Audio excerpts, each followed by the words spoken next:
नमस्कार साथियों, तो फिर से एक नई वीडियो में आपका स्वागत है। और आज हम आपको कराने वाले हैं क्लास 12 हिस्ट्री का चैप्टर 12, जिसका नाम है संविधान का निर्माण। और ये आज आपका अंतिम चैप्टर है, क्योंकि आपके सारे के सारे चैप्टर समाप्त हो चुके हैं और आज आपकी हिस्ट्री समाप्त होने वाली है। यानी कि आज आपकी हिस्ट्री के सारे चैप्टर कंप्लीट होने वाले हैं। तो आइए बिना देरी के वीडियो को स्टार्ट करते हैं।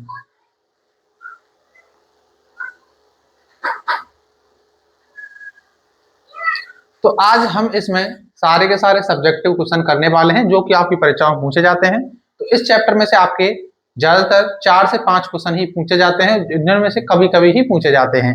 तो इसमें आपका सबसे पहला प्रश्न है, संविधान सभा के उद्देश्यों में किन आदर्शों पर जोर दिया गया था। तो ये क्वेश्चन वेरी इंपॉर्टेंट है, आपसे 5 नंबर में पूछा जाता है। तो संविधान सभा के उद्देश्य प्रस्ताव में संप्रभु, लोकतांत्रिक और गणराज्य भारत स्थापित करने, सभी नागरिकों को सामाजिक, आर्थिक और राजनीतिक न्याय दिलाने, न्याय स्वतंत्रता, समानता और बंधुत्व सुनिश्चित करने, अल्पसंख्यकों और पिछड़े वर्गों के हितों की रक्षा करने तथा विश्व शांति और मानव कल्याण में योगदान देने जैसे आदर्शों पर जोर दिया गया था। यह प्रस्ताव भारत के शासन के मूलभूत सिद्धांतों को परिभाषित करता है। यानी कि संविधान सभा के उद्देश्यों में किन आदर्शों पर जोर दिया गया, तो इसमें जोर दिया गया था संप्रभु, लोकतांत्रिक और गणराज्य भारत स्थापित करने पर। और इसमें सभी नागरिकों को सामाजिक, आर्थिक और राजनीतिक न्याय दिलाने के लिए इसमें आदर्शों पर जोर दिया गया। और स्वतंत्रता, समानता और बंधुत्व, जाति और जो पिछड़े वर्ग हुआ करते थे या अल्पसंख्यक लोग थे, उन पर जो है जोर दिया गया। आप जानते हैं अल्पसंख्यक मतलब कम संख्या थी जिन लोगों की, तो उन पर इसमें जोर दिया गया। उनके हितों की रक्षा पर जो है जोर दिया गया। विश्व शांति और मानव कल्याण में योगदान देने जैसे आदर्शों पर जोर दिया गया था। तो ये थे इसके कुछ प्रमुख सिद्धांत। आगे इसी में आता है संप्रभुता और गणराज्य। सबसे पहला पॉइंट, तो भारत को एक स्वतंत्र संप्रभु गणराज्य घोषित किया गया, जिसकी शक्ति का स्रोत जनता होगी।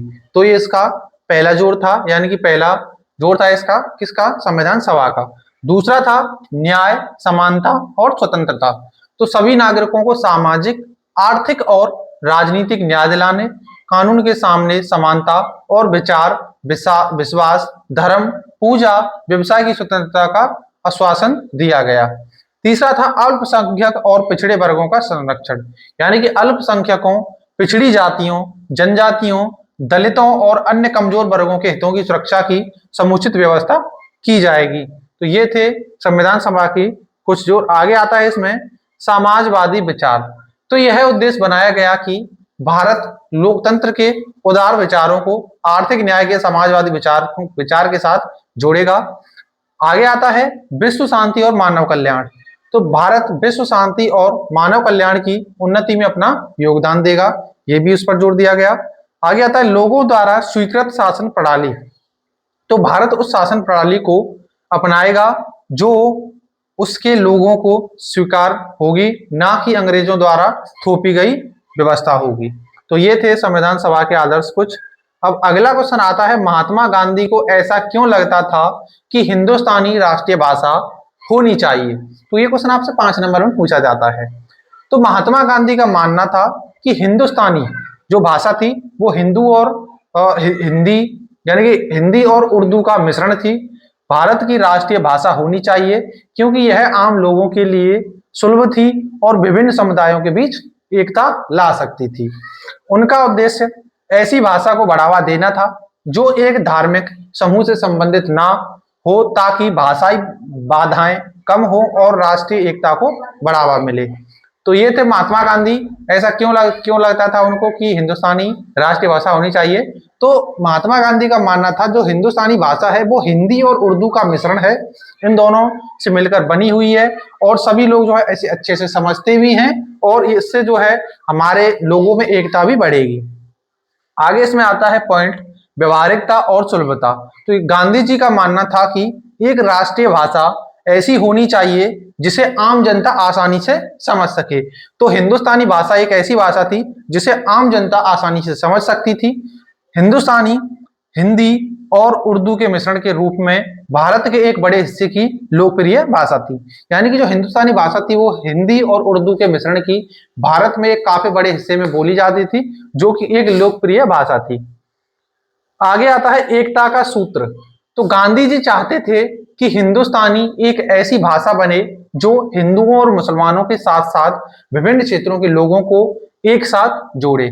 तो इसीलिए उन्होंने कहा कि हिंदुस्तानी जो है राष्ट्रभाषा होनी चाहिए। आगे आता है समावेशी प्रकृति। तो हिंदुस्तानी भाषा विविध संस्कृतियों के मेल से संबंध थी, यानी समृद्ध थी, और इसमें विभिन्न स्रोतों से शब्द थे, जिससे यह विभिन्न समुदायों के लिए अधिक समावेशी थी। आगे आता है राष्ट्रीय एकता को बढ़ावा। तो किसी एक भाषा को बढ़ावा देकर गांधी का उद्देश्य भाषाई बाधाओं को कम करना और देश की विविध आबादी के बीच सामाजिक सद्भाव और एकता स्थापित करना था। तो इसीलिए महात्मा गांधी को लगता था कि हिंदुस्तानी भाषा राष्ट्रीय भाषा होनी चाहिए। अब आता है पंचशील के सिद्धांतों का वर्णन कीजिए। तो ये वही था जो 1954 में भारत और चीन के बीच में 1954 में हुआ था पंचशील समझौता, जिसमें 5 सिद्धांत रखे गए थे। तो पंचशील के 5 सिद्धांत हैं: क्षेत्रीय अखंडता और संप्रभुता का आपसी सम्मान, परस्पर आक्रमण, एक दूसरे के आंतरिक मामलों में हस्तक्षेप न करना, समानता और पारस्परिक लाभ तथा शांतिपूर्ण सह अस्तित्व। तो यह समझौता भारत के तत्कालीन प्रधानमंत्री जवाहरलाल नेहरू और चीन के प्रधानमंत्री झोउ इनलाइन के बीच 1954 में हुआ था, जो शांतिपूर्ण सह अस्तित्व को बढ़ावा देने वाला एक अंतरराष्ट्रीय समझौता था। तो ये समझौता 1954 में हुआ। उस समय भारत के प्रधानमंत्री पंडित जवाहरलाल नेहरू थे और चीन के प्रधानमंत्री झोउ इनलाई थे, जो कि 1954 में इन दोनों के बीच में ये समझौता हुआ और 5 मुद्दे इनमें रखे गए। तो पंचशील के 5 सिद्धांत, सबसे पहला आता है क्षेत्रीय अखंडता और संप्रभुता का आपसी सम्मान। तो इसमें प्रत्येक देश एक दूसरे देश की भौगोलिक सीमाओं और की स्वतंत्रता का सम्मान करता है। यानी कि ये पहला इनका क्या था, सिद्धांत था कि क्षेत्रीय अखंडता और संप्रभुता का आपसी सम्मान, यानी कि जो दोनों देश थे वो एक दूसरे की भौगोलिक सीमाओं का और उसकी स्वतंत्रता का सम्मान करेंगे। दूसरा था परस्पर अनाक्रमण। तो उसमें जो आक्रमण लिखा था वो नहीं बल्कि अनाक्रमण, यानी कि इसका अर्थ है कि कोई भी देश एक दूसरे के ऊपर हमला और सैन्य कार्यवाही नहीं करेगा। आगे आता है एक दूसरे के आंतरिक मामलों में हस्तक्षेप ना करना। तो यह सिद्धांत कहता है कि प्रत्येक देश को एक दूसरे के घरेलू मामलों में दखल नहीं देनी चाहिए। तो एक दूसरे के आंतरिक मामलों में हस्तक्षेप ना करना, ये इनका तीसरा सिद्धांत था। दूसरा था परस्पर आक्रमण ना करना, यानी एक दूसरे के ऊपर हमला ना करना। चौथा आता है समानता और पारस्परिक लाभ। तो इसमें सभी देशों को समान माना जाता है और उनके बीच सहयोग इस तरह से होना चाहिए कि भी दोनों पक्षों को लाभ हो, खासकर व्यापार और आर्थिक क्षेत्र में। पांचवा था शांतिपूर्ण सह अस्तित्व। तो यह सिद्धांत सभी देशों से एक दूसरे के साथ शांतिपूर्ण संबंध बनाए रखने का आह्वान करता है। यह समझौता अंतरराष्ट्रीय संबंधों में शांति, सहयोग और आपसी सम्मान के मूल्यों को स्थापित करने के लिए भारत और चीन द्वारा अपनाया गया था। तो ये था पंचशील समझौता। ये थे पंचशील के 5 सिद्धांत। ये आपको याद रखने हैं, जो कि आपकी परीक्षाओं में पूछे जाते हैं। और इसमें आपको एक बात याद रखनी है कि इसमें एक था आपसी सम्मान और परस्पर अनाक्रमण। तो ये आपको याद रखना है कि ये आपके इंपॉर्टेंट हैं। आपको यदि 5 नंबर में पूछा जाता है, 5 नंबर में, तो आपको सिर्फ इतना लिखना है कि पंचशील के सिद्धांत हैं, मतलब पंचशील के 5 सिद्धांत हैं, जिनमें सबसे पहला था क्षेत्रीय अखंडता और संप्रभुता का आपसी सम्मान करना, परस्पर अनाक्रमण यानी कि एक दूसरे के ऊपर आक्रमण ना करना, एक दूसरे के आंतरिक मामलों में हस्तक्षेप ना करना, समानता और पारस्परिक लाभ तथा शांतिपूर्ण सह अस्तित्व। तो बस आपको इतना लिखकर फिर लिखना है यह समझौता भारत के तत्कालीन प्रधानमंत्री पंडित जवाहरलाल नेहरू और चीन के प्रधानमंत्री झोउ इनलाई के बीच 1954 में हुआ था, जो कि शांतिपूर्ण सह अस्तित्व को बढ़ावा देने वाला एक अंतरराष्ट्रीय समझौता था। यदि आप इतना लिखते हैं तो आपको इतने के ही 5 नंबर मिलते हैं। और यदि आपसे ये 10 नंबर में पूछा जाता है तो आप इतना भी लिख सकते हैं। अगर 5 नंबर में आपको अगर ये भी लिखना है तो आप ये भी लिख सकते हैं, कोई प्रॉब्लम नहीं है। लेकिन उसमें आपको शब्द दिए हुए होते हैं कि आपको इतने शब्दों में लिखना होता है, तो आपको उतने ही शब्द लिखने हैं, ना कि उससे ज्यादा। अब अगला आता है भारतीय संविधान की प्रमुख विशेषताओं का वर्णन कीजिए। तो ये क्वेश्चन आपके लिए मोस्ट इंपोर्टेंट है। ये क्वेश्चन आपसे काफी ज्यादा पूछा भी जाता है, तो ये आपको याद रखना है कि भारतीय संविधान की प्रमुख विशेषताएं कौन कौन सी हैं। तो भारतीय संविधान की मुख्य विशेषताएं यह हैं: यह विश्व का सबसे लंबा और लिखित संविधान है, जिसमें संघीय स्वरूप, धर्मनिरपेक्षता और संसदीय प्रणाली के तत्व शामिल हैं। यह नागरिकों को मौलिक अधिकार प्रदान करता है, जिसमें स्वतंत्रता और समानता शामिल है। इसके अलावा यह सामाजिक न्याय को बढ़ावा देता है और इसकी न्यायपालिका स्वतंत्र व निष्पक्ष है। संविधान में समय समय पर संशोधन की भी व्यवस्था है। तो ये थी उसकी कुछ प्रमुख विशेषताएं, जो कि अब हम डिटेल में जानने वाले हैं। तो सबसे पहली विशेषता, लिखित और विस्तृत संविधान। तो यह विश्व का सबसे लंबा और विस्तृत यानी कि बड़ा लिखित संविधान है, जो देश के शासन के नियमों और कानूनों को समाहित करता है। यानी कि जो भारत का संविधान है, ये विश्व का सबसे बड़ा लिखित संविधान है। ये आपको याद रखना है, क्योंकि ये क्वेश्चन आपसे काफी ज्यादा पूछा जाता है। अगली इसकी विशेषता है संघीय स्वरूप। तो केंद्र और राज्य सरकारों के बीच शक्तियों का स्पष्ट विभाजन किया गया है, जिससे दोनों स्तर की सरकारें स्वतंत्र रूप से कार्य कर सकें। तो यह था इसका संघीय स्वरूप। अगली विशेषता है संसदीय प्रणाली। तो देश में राष्ट्रपति और संसद के दो सदनों, राज्यसभा और लोकसभा वाली एक संसदीय प्रणाली स्थापित की गई है, जिसमें कार्यपालिका संसद के प्रति उत्तरदायी होती है। अगली विशेषता है धर्मनिरपेक्षता। तो भारत का संविधान सभी धर्मों के प्रति सम्मान यानी कि समान सम्मान रखता है और धर्म के आधार पर किसी भी प्रकार के भेदभाव को रोकता है। अगला जो विशेषता है इसकी, मौलिक अधिकार।